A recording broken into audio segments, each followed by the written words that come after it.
Good day, I'm Stephen McHugh, and this is your JIS News for Thursday, March 23, 2023.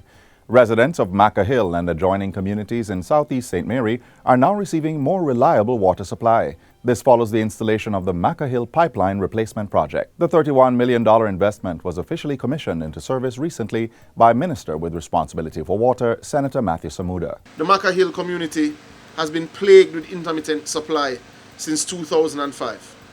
Due to the growth in population in Highgate as well as a limited water supply, that has led to the particular challenges. Minister Samuda points out that over the last 3 fiscal years, government has increased access to potable water for thousands of Jamaicans, particularly in rural parishes. This has been made possible through the Tank and Pump Rehabilitation for Operational Efficiency Improvement Program. Our rural communities have been without water for far too long, and we are determined to ensure that water systems are commissioned right across the length and breadth of this country.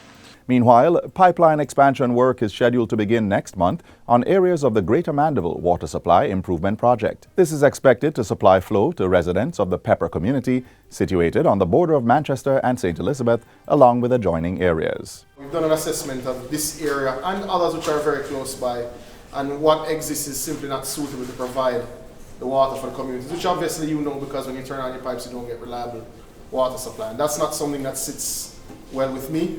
And I've given a commitment to MP Slowly that first of all, the work for this community, which will involve a 3-kilometer extension of the 1-kilometer pipe, will commence in April.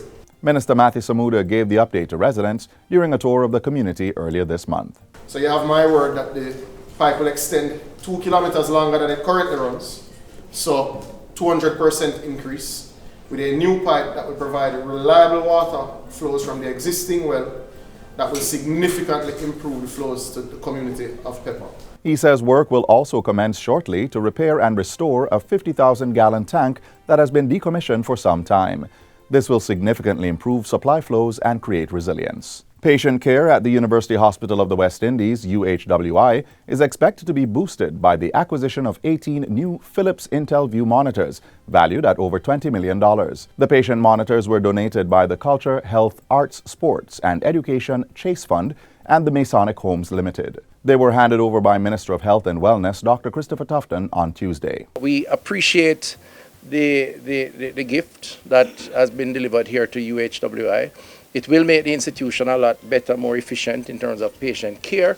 The monitors, which display color-coded vital signs, will assist doctors and nurses in ECG and respiratory monitoring, as well as the monitoring of patients' blood pressure and oxygen levels. We already have 23 in our ICU A and ICU B, which is connected to our central monitoring system.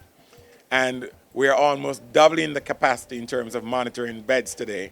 With 3 confirmed cases of viral conjunctivitis, or pink eye, in Westmoreland, the parish's health department is urging residents to take precautions to prevent an outbreak. Surveillance data shows that the 3 cases were confirmed in the Negril Health District and were detected in children ages 2, 3, and 5. Health Promotion and Education Officer for the parish, Gerald Miller, tells JIS News that while there is currently no outbreak, he's advising the public to take steps to lower their risk of becoming infected with pink eye. These measures include washing hands regularly, limiting handshakes, and wearing eye protection when exposed to wind, dust, heat, or sun to avoid irritation. Persons are also being urged to avoid touching the eyes unnecessarily or sharing eye makeup, eye medicines, and contact lenses, containers, and solutions.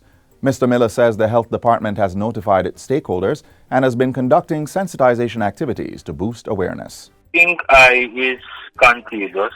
We are using this medium now to engage our stakeholders and to alert our stakeholders. We would have sent information to the development officers who work with the Early Childhood Commission. And we also informed the education officer for Westmoreland. He's urging parents to visit the nearest health center if their children are experiencing symptoms of the virus. Signs of pink eye include redness and watery eyes, itchy and/or burning eyes, grainy feeling in the eyes, and hypersensitivity to light. Most people will recover from the virus within 7 to 10 days without medical treatment. Jamaica is exploring the use of mined-out lands for the cultivation of black castor beans to tap into the huge global market. Minister of State in the Ministry of Transport and Mining, J.C. Hutchinson, outlined the initiative at a recent Castor Industry Forum organized by the Jamaica Bauxite Institute, JBI. So, while this gives us a unique product with multiple benefits, it also allows us to rehabilitate the lands. I've been in dialogue with several stakeholders who have already invested in the castor bean. We have dedicated small and large plots of land to plant, and I have seen them growing, and they have been doing extremely well on many of these soils. Minister Hutchinson says Jamaica will need to have a structured program to ensure there is a consistent supply of the beans. Minister of Agriculture and Fisheries, Pernell Charles Jr., adds that there is much to be done to fully capitalize on the global castor oil market, which is valued at $75 to $100 million. Acknowledging Jamaica black castor oil as liquid gold is a good start. It's a good start.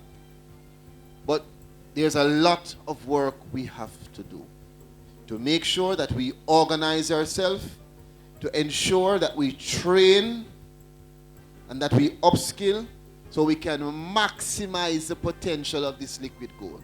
And finally, the Jamaica Urban Transit Company and the Road Safety Unit of the Ministry of Transport and Mining is appealing to students to end the alarming trend of running alongside JUTC buses in the downtown Kingston lay-by. According to a statement from the Transport Ministry, in recent weeks there have been reported incidents of students from schools in downtown Kingston running alongside buses in the bus park in an attempt to board and secure seating. The ministry says the practice has attracted growing concern as it poses a serious risk to the students as well as the safety of other passengers and road users. Corporate Communications Manager at the JUTC, Cecil Toms, says similar behavior was witnessed in the latter part of December 2022 and unfortunately seems to continue even now. An urgent appeal is being made to school officials and parents to speak with their children about the dangers of running after and alongside buses and the general importance of practicing road safety while commuting to and from school. They're also being reminded to encourage students to stand on the curb and wait for the buses to come to a complete stop before approaching them. Persons should approach the bus from the front and wait for the driver to open the door and are not to push or shove other passengers. Director of the Road Safety Unit, Deirdre Hudson Sinclair, says the Ministry of Education and schools in the area have been engaged to provide road safety intervention, which will be done over the coming weeks. And that's it for JIS News Today. I'm Stephen McHugh. Thanks for watching.